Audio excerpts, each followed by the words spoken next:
బహుజనుల కోసమే కాంతిరాం బీఎస్పీ స్థాపించారని మాజీ డీజీపీ జె పూర్ణచంద్రరావు అన్నారు. విశాఖ నగరంలోని పౌర గ్రంథాలయంలో జరిగిన బీసీ ఆత్మీయ సభ సందర్భంగా ఆయన మాట్లాడుతూ బీఎస్పీ రాష్ట్ర సమన్వయకర్తగా తనను నియమించినందుకు మాయావతికి కృతజ్ఞతలు తెలిపారు. రాష్ట్రంలోని రెండు ప్రధాన పార్టీలు, రెండు కులాల మధ్య రాజకీయ సంఘర్షణ జరుగుతోందని, రాబోయే అసెంబ్లీ ఎన్నికల్లో ఏపీలో అన్ని చోట్ల బీఎస్పీ అభ్యర్థులను పోటీలో ఉంటారని తెలిపారు.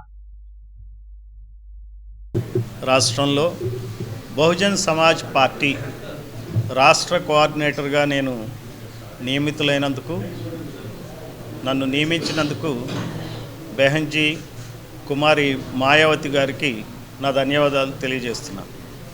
నాతో పాటు పనిచేస్తున్నటువంటి రాష్ట్ర అధ్యక్షులు పరంజ్యోతి గారు తదితర మిత్రులందరికీ శుభాభివందనాలు. ఈరోజు ఇక్కడికి నాకు ఉత్తరాంధ్ర రావటం చాలా ఆనందం కలిగింది. ఎందుకంటే గతంలో నేను ఇక్కడ 2 జిల్లాల్లోనూ పనిచేసిన, ఇటు విశాఖపట్నం అటు శ్రీకాకుళం. ఈ జిల్లాలన్నీ కూడా వాతావరణం ఎట్లా ఉంటుందంటే ఇవన్నీ బహుజనుల జిల్లాలు. ఇవి రాష్ట్రాన్ని ఏలేటువంటి కులాలు ఏవైతే 2 ఉన్నాయో ఆ 2 కులాలకి సంబంధం లేని జిల్లాలు ఈ బహుజన్ జిల్లాలు. అయితే ఈ బహుజన్ జిల్లాలు బహుజనుల చేతిలో ఉన్నాయా, ఎవరి చేతిలో ఉన్నాయో మనం ఈ రోజున ఆలోచించాలి. ఈ రోజునున్న పరిస్థితులు ఎట్లా ఉన్నాయంటే రాష్ట్రంలో 2 కమ్యూనిటీస్ మధ్య, 2 కులాల మధ్య, 2 పార్టీల మధ్య విపరీతమైన సంఘర్షణ వాతావరణం కొనసాగుతుంది. రాజకీయ వ్యాపారం కొన్ని వేల కోట్ల రూపాయలతో సాగుతుంది.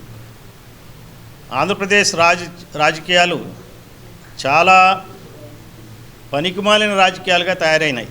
కొన్ని రాష్ట్రాలతో మనం కంపేర్ చేసుకుంటే మన రాష్ట్రంలో రాజకీయం అనేది చేయాలంటే కోట్ల రూపాయలు కావాలి.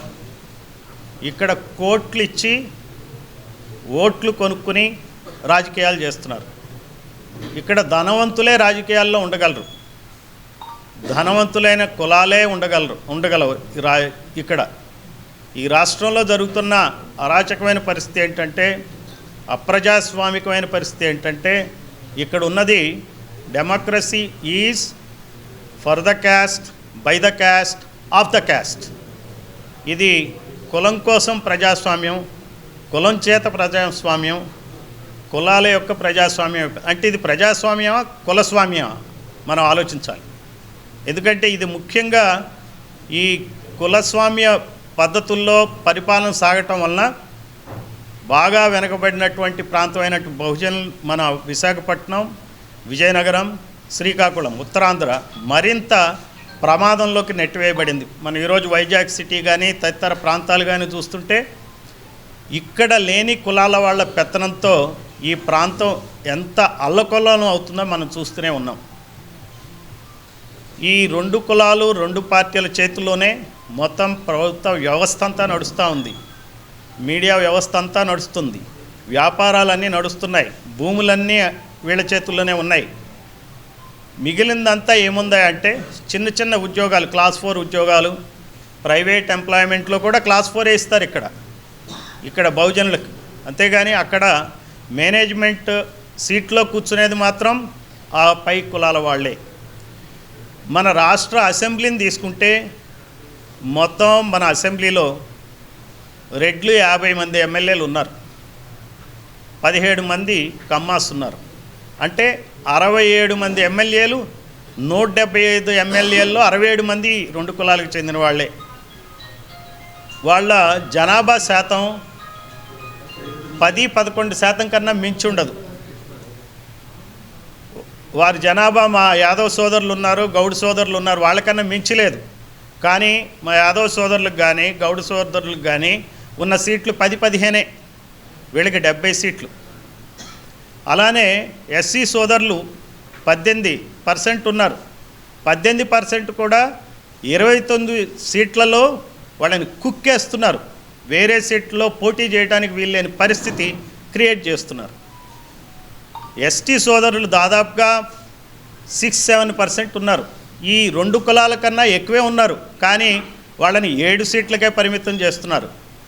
ఏమంటున్నారంటే ఇది మీ సీటు, మీరు ఇక్కడ పోటీ చేయండి, అది ఓసీ సీటు, మీరు పనికిరారు. కానీ మరి ఓసీ సీట్లలో బీసీలు లేరా, ఎస్సీలు లేరా, ఎస్టీలు లేరా, ముస్లిమ్స్ లేరా, క్రిస్టియన్స్ లేరా చెప్పండి.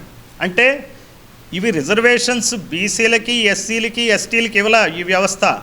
వాళ్ళకి రిజర్వేషన్స్ ఇచ్చి కొన్నిటికి వీళ్ళని పరిమితం చేస్తున్నారు అనమాట. ఇక్కడ రిజర్వేషన్లు ఏంటి, ఇంకెంతకాలం సాగుతున్నాయి అని అంటారు. రిజర్వేషన్లు మీరు అన్నిటినీ మీరు రిజర్వ్ చేసుకున్నారు. సీఎం పోస్ట్ మీరే రిజర్వ్ చేసుకున్నారు. అన్ని పోస్టులు మీవే. కాకపోతే కింద పనిచేసే పోస్టులకు మాత్రం మీరు వాటికి రిజర్వేషన్ చెప్పి ఇంకెంతకాలం రిజర్వేషన్స్ అంటున్నారు. సరే, రిజర్వేషన్స్ అయినా ప్రాపర్గా అమలు పరుస్తున్నారంటే అది లేదు. రాజకీయం మొత్తం విద్య అంతా ప్రైవేట్ పరమైంది. అటు హాస్పిటల్స్ కానీ వైద్య రంగం ప్రైవేట్ పరం అయిపోయింది. అక్కడ ఉన్న ఉద్యోగాలన్నీ కూడా రిజర్వేషన్స్ ఏం పాటించట్లే. గవర్నమెంట్ కాలేజెస్ లేవు, ఇప్పుడు ప్రైవేట్ కాలేజెస్ వచ్చినాయి. గవర్నమెంట్ హాస్పిటల్స్ లేవు, ప్రైవేట్ హాస్పిటల్స్ వచ్చినాయి. ఇంజనీరింగ్ కాలేజెస్ కూడా ప్రైవేటే వచ్చినాయి. స్కాలర్షిప్లు, వీళ్ళ పేరున ఉన్న స్కాలర్షిప్స్ అన్నీ ఆ యాజమాన్యానికి పెట్టుబడి. అది ఈ స్కాలర్షిప్ పొందుతున్నటువంటి విద్యార్థులు కానీ తల్లిదండ్రులు కానీ అమాయకులు. కాబట్టి వాళ్ళు ఏమనుకుంటున్నారంటే ఈ ప్రభుత్వం మమ్మల్ని చదివిస్తుంది అని అనుకుంటున్నారు. ప్రభుత్వం మిమ్మల్ని చదివించట్లా, పిల్లల్ని చదివించట్లా. పిల్లల్ని ఒక వ్యాపార సంస్థలోకి పంపించి వాళ్ళకి బొటాబొట్టి డిగ్రీలు ఇచ్చి ఆ డబ్బులు వాళ్ళ చేతుల్లో వేసుకుంటున్నారు, వాళ్ళ జేబుల్లో వేసుకుంటున్నారు. అక్కడ 10 ఎకరాల స్థలం కొని ఒక ఇంజనీరింగ్ కాలేజీ కడితే ఒక్కొక్క ఇంజనీరింగ్ కాలేజీ ఈ రోజున ఎకరం 10 కోట్లు చొప్పున 100 కోట్ల విలువైంది. ఇక్కడ ఎవరవుతున్నారు? ఇక్కడ ఈ పిల్లలు ఎవరైతే ఇంజనీరింగ్ చేస్తున్నారో, మెడిసిన్ చేస్తున్నారో, సరైన స్టాండర్డ్స్ లేని విద్య ఇవ్వటం వలన ఈ ప్రైవేట్ కాలేజెస్ వాళ్ళకి సరైన ఉద్యోగాలు కూడా దొరకట్లే. చాలామంది ఇంజనీర్లు అయిన పిల్లలు చిన్న చిన్న ఉద్యోగాల్లో బతకాల్సి వస్తుంది. అంటే చూడండి ఎంత దారుణంగా ఉందో ఈ వ్యవస్థ. ఈ రాజకీయ వ్యాపారంలో ఇంతమంది ఆధిపత్య కులాలు, ఈ 2 కులాలకు సంబంధించిన వాళ్ళు 70 మంది ఎందుకు ఒక్కొక్కళ్ళు 20 కోట్లు 40 కోట్లు ఖర్చు పెట్టి ఎలక్షన్లో కంటెస్ట్ చేస్తున్నారో కూడా ప్రజలు ఆలోచించాలి. దేనికోసం? ఈరోజు 20 పెడితే రేపొద్దున 200 కోట్లు సంపాదించవచ్చు. ఒక ఇంజనీరింగ్ కాలేజ్ పెట్టుకోవచ్చు, నేను ఒక మెడికల్ కాలేజీ పెట్టుకోవచ్చు, ఒక ఇరిగేషన్ ప్రాజెక్ట్ నేను చేసుకోవచ్చు. ఇలా ప్రతి దానికి సర్వీస్ ప్రొవైడర్గా ఒక లిక్కర్ వ్యాపారం చేసుకోవచ్చు అనే దృష్టితో వీళ్ళందరూ 20 కోట్లు 30 కోట్లు 40 కోట్లు ఖర్చు పెడుతున్నారు. ఈ 40 కోట్లు ఖర్చు పెట్టి ఎమ్మెల్యేలుగా అయ్యి వెనక్కి వచ్చి ఏం చేస్తున్నారు? మళ్ళీ దానికి 2 3 సంపాదించుకోవాలని చూస్తున్నారు. ఈరోజు ఒక పార్టీ చీఫ్ మినిస్టర్గా ఎలక్ట్ అవ్వాలంటే దాదాపుగా 3,000 4,000 కోట్ల రూపాయలు ఒక ఎన్నికల్లో ఖర్చు పెడుతున్నారు. ఎక్కడి నుంచి వస్తున్నాయి ఈ 4,000 కోట్ల రూపాయలు? ఇదంతా కూడా అనామత్ డబ్బే, ఎక్కడా అకౌంట్లో ఉండదు. ఓటర్లకు వెదజల్లే డబ్బంతా కూడా క్యాష్ రూపంలోనే వెదజల్లుతున్నారు. ఈ డబ్బులన్నీ ఎక్కడి నుంచి తెస్తున్నారు? అవినీతి గురించి వీళ్ళు మాట్లాడటం ఏమిటి? చాలా ఆశ్చర్యకరమైన విషయం. ఒకళ్ళ మీద ఒకళ్ళు నిందారోపణలు చేసుకుంటున్నారు. ఎవరు నిందిస్తున్నారు?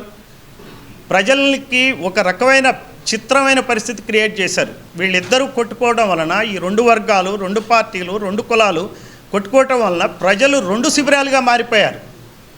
బీసీలు ఒక పార్టీ అని, ఎస్సీలు ఇంకొక పార్టీ అని, ముస్లిమ్స్ ఇంకో పార్టీ అని, ఇట్లా ఎస్సీ ఎస్టీ బీసీ మైనారిటీలని, ఓటు బ్యాంకుల్ని విడదీసి వీళ్ళు పంచుకుంటున్నారు. ఈ ఓటు బ్యాంకులతో జరిగేది ఏంటి? ఈ ఓటు బ్యాంకుల్లో ఉన్న ఓటీపీ అంతా వాళ్ళ దగ్గరే ఉంది. ఆ ఓటీపీలు వాడుకుని లక్షల కొలది కోట్ల కొలది ఓట్ బ్యాంక్ అకౌంట్ల నుంచి డ్రా చేస్తున్నారు. తీరా ఇచ్చేది ఏమిటంటే ఒక 1000 2000 10,000 ఇవ్వటం. అంటే మన అకౌంట్లోంచి వాళ్ళే డబ్బులు డ్రా చేసుకుని అందులో ఒక తులమో పళమో ఇచ్చి మనకేదో మేలు చేసినట్టు భావిస్తున్నారు. ఏ రాష్ట్రంలో కూడా ఇంత భయంకరమైన ఎలక్షన్ ప్రాసెస్ లేదు. ఇది ప్రజలందరూ గుర్తించాలా, బహుజనులందరూ గుర్తించాలా. మన ఓట్లని ఎలా వాళ్ళు కోట్లుగా మార్చుకుంటున్నారో గుర్తించాలా. కాన్షీరామ్ గారు అందుకనే ఆయన ఏం చేశారంటే పార్టీని స్థాపించినప్పుడు బహుజనులు చైతన్యంతో ఈ విషయం గుర్తుపెట్టుకోవాలి. ఓట్ దో నోట్ దో అనే కార్యక్రమాన్ని చేపట్టారు. ఆయన ఎమ్మెల్యేలు కంటెస్ట్ చేయాలంటే ఎక్కడి నుంచో డబ్బులు తీసుకోవాలని లేదు. ఆయన అన్నది ఏంటంటే ఓటర్ దగ్గర నుంచే ₹1 తీసుకుంటే ఆ ఓటర్ ఖచ్చితంగా మన పార్టీకి వేస్తాడు. ఇక్కడేమిటంటే ఓటేసిన వాళ్ళకి ₹1,000 ఇచ్చి తీసుకుందామని దండుకుందామని చెప్పి ఈ రాజకీయ నాయకులు చూస్తున్నారు.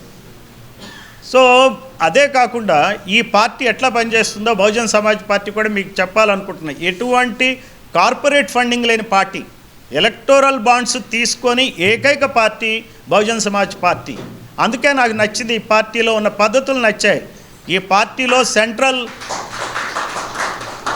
సెంట్రల్ పార్టీ నుంచి మాకు నిధులు రావు. ఇక్కడ ఏదైనా ఒక పార్టీ ఉందంటే పైనుంచి పోస్టర్లు అన్నీ, ఒక బహిరంగ సభ ఉందంటే డబ్బులు పంపిస్తారు, దాని మీద వీళ్ళు జనాల్ని పోగు చేస్తారు, పెద్ద పెద్ద బహిరంగ సభలు పెడతారు. ఆ బహిరంగ సభలు ఎంత హాస్యాస్పదం అంటే వాళ్ళే బిర్యానీలు ఇచ్చి, లిక్కర్ ప్యాకెట్లు ఇచ్చి, బస్సుల్లో జనాల్ని ట్రాన్స్పోర్ట్ చేసి వాళ్ళ ముందు వీరావేశంతో ప్రసంగిస్తారు. మేము న్యాయం చేస్తున్నాం, వేరే వాళ్ళు అన్యాయం చేస్తున్నారని ఒకళ్ళనొకళ్ళు నిందించుకుంటూ మనల్ని బలిపశువులుగా చేస్తున్నారు. ఇది బహుజనులు ఖచ్చితంగా చూడాలి. ఈ మెయిన్ కమ్యూనిటీ ఫార్వర్డ్ కాస్ట్లో కూడా 2 కమ్యూనిటీస్ తప్పితే మిగిలిన కమ్యూనిటీస్ పొజిషన్ కూడా దయనీయంగా ఉంది. వాళ్ళు కూడా ఈ ఆటల్లో పావులుగా మారారు. ఎవరికి కూడా రాజ్యాధికారం సిద్ధించలేని పరిస్థితుల్లో తయారైంది. సో ఈ పార్టీలు నడపటంలో కూడా చాలా డబ్బు ట్రాన్సాక్షన్స్ ఉన్నాయని చెప్పడానికి ఎలక్టోరల్ బాండ్సే నిదర్శనం. బీజేపీకి 6-7 వేల కోట్ల ఎలక్టోరల్ బాండ్స్ ఉన్నాయి, కాంగ్రెస్ పార్టీకి ఎలక్టోరల్ బాండ్స్ ఉన్నాయి, వైసీపీకి, టీడీపీకి, అన్ని పార్టీలకు ఎలక్టోరల్ బాండ్స్ తీసుకుంటున్నారు. ఆలోచించండి, ఎవరైనా సరే మనకు ₹1 ఎవరన్నా ఇస్తే ఉత్తిపుణ్యానికి ఎవరెవరే ఇన్ని వేల కోట్ల రూపాయలు తీసుకుంటూ నీతివంతమైన పాలన ఇస్తున్నాం, ప్రజాస్వామ్యాన్ని రక్షిస్తున్నాం అని చెప్పి ప్రజల్ని మోసం చేస్తున్నారు. బహుజనులు ఇదంతా గమనించాలి, ప్రజలందరూ గమనించాలి. దీన్ని ఈ రకమైనటువంటి నాకు ఈ ఉత్తరాంధ్ర నేను వచ్చినప్పుడు నాకు అనిపించింది, ఈ ప్రాంతంలో కూడా బహుజనులు కూడా జాగరూకతతో వ్యవహరించాలి. రాబోయే ఎలక్షన్లో ఖచ్చితంగా మీరు బహుజన్ సమాజ్ పార్టీని, ఏనుగు గుర్తుని మీ ఓటు వేసి గెలిపించాల్సిందిగా కోరుతున్నాం. రెడ్డి రాజారావు గారు ప్లీజ్ కమ్.